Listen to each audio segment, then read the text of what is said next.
Hello, my name's Allison. If you're new here, my name's Allison. I like to turn regular recipes into vegan recipes. So one of my favorite shows ever is The Office. I'm sure half of you will agree and the other half will like to argue and say Parks and Rec is better, but you know, it's not a competition because both shows have their own pros and cons, and some might side with one, but I'm an Office girl, definitely an Office girl. As you can see, party planning committee.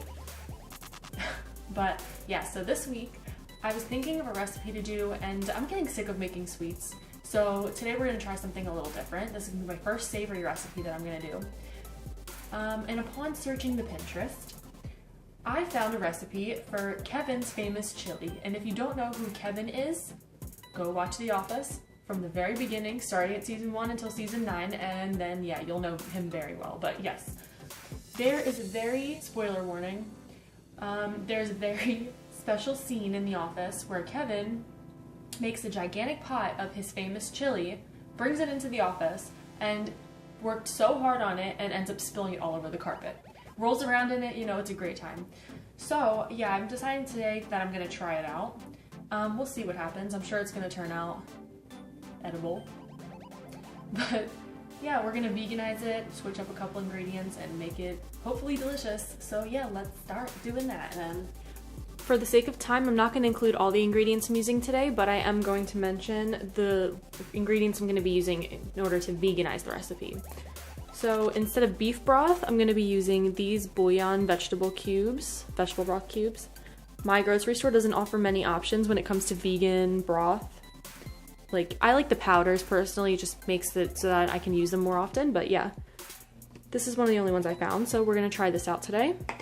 And then for the ground beef, I'm going to be using Gardein Ultimate Beefless Grounds. I heard these were really good, so we'll see. I got 2 of them. So we're going to be starting off with the spice blend. So this is half a cup of brown sugar, a tablespoon of ground cumin, a tablespoon of unsweetened cocoa powder, a teaspoon of ground coriander, a teaspoon of cayenne, I'm doing a little bit less, a teaspoon of dried oregano, and a teaspoon of kosher salt. Now I'm just going to mix these together until they're combined. I don't think it really makes a difference if you mix them or not, but I don't know, I want to mix them together, so we're going to. And this is my show, not yours.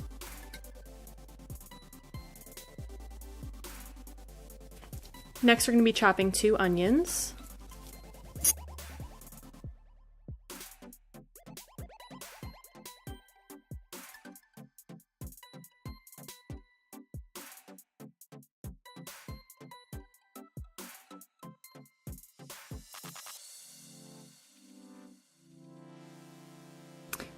So next, Kevin mentions in his recipe that he roasts the chilies himself. So that's what I did. I mean, I didn't roast them over a fire like I think he did, but I did roast them in the toaster oven on the roast section. So now I'm going to peel all the skin off of them. And then I'm going to de-seed them and get some of the spicy seeds out. I don't remember exactly which kind of chili this is, but it was a pretty one, and yeah. The recipe typically calls for 4 chilies. I did 2 big ones because I figured this was not the one that they used. I'm gonna peel it and then chop it.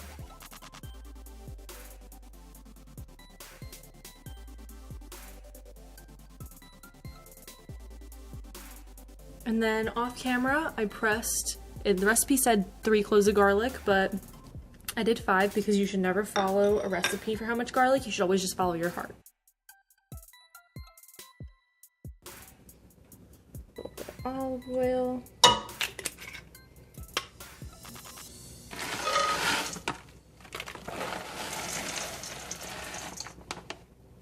Start by cooking this off.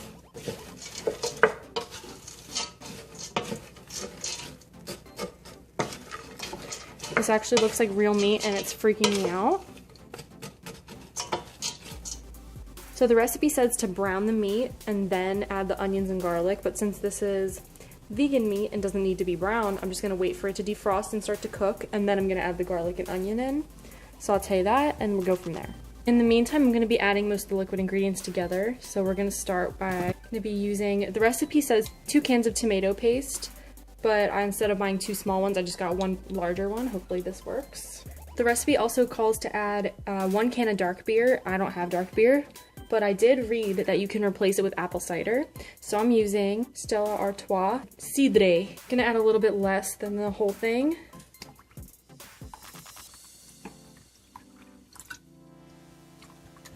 Okay, that should be good. Okay, and we have to add, the recipe says 3.5 tablespoons, but I'm only gonna add 2 because I don't like things too spicy. Now we're gonna mix this all together.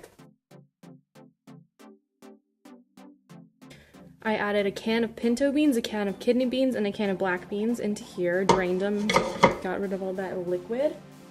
And then I'm going to add the mixture of tomato paste, the beer, the broth, and the chili.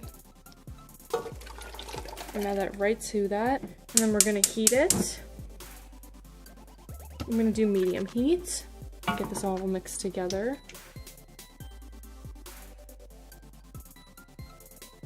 Okay, so now we're gonna bring this to a boil, and then we're gonna add everything else and keep going. Right, so now this is boiling, and I was looking at the recipe and I noticed, not in the ingredients, it didn't mention it, but in the actual steps, it mentioned coffee. Long shot of espresso, and just throw it in there, give it some nice dimension, so let's throw that right in. Now we're gonna let that come back to a boil. And then we're gonna add all the rest of the ingredients back in. All right, this mixture right off the bat doesn't smell too appealing, but we're gonna add in our beef, the chilies, tomatoes that we peeled and chopped, and then our seasoning. So let's just pour that right in. Now we're gonna lower the heat a little bit and get it all combined.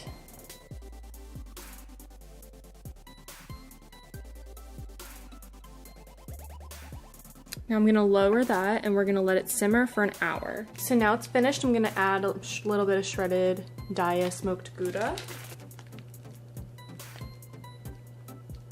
Probably would be better with some cheddar, the Daya cheddar block, but I don't have that, and I don't feel like spending money on more vegan cheese. There's plenty in my house. Alright, so the chili is finally finished. It sat for about an hour. And while it was simmering, I also made a vegan cornbread. Take a nice close-up of that. Yeah, I've never tried this recipe for cornbread. If it's good, maybe I'll make a video on it. Right, this cornbread smells so good, but that's not what we're trying. Let's see if this tastes as good as it smells. That's what she said.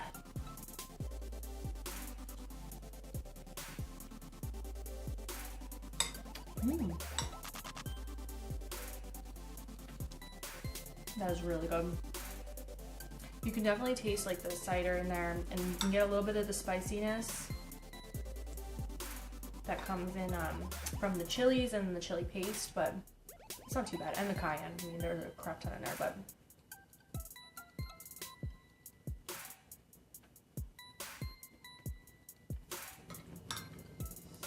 and this is pretty damn good. I definitely did it. That's what she said.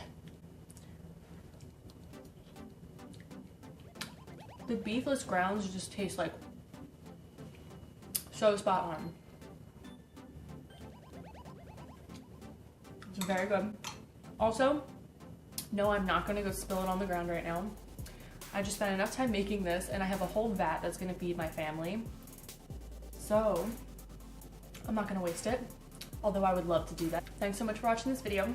Hope you enjoyed it. Yeah, let me know if you have any suggestions, leave them down in the comments. Make sure to like this video and definitely subscribe to my channel if you like what you see, because I make food videos as of right now. Maybe one day I'll make more, but right now we're sticking to food because that's what I know. So thanks so much for watching, and I will see you next week. Bye.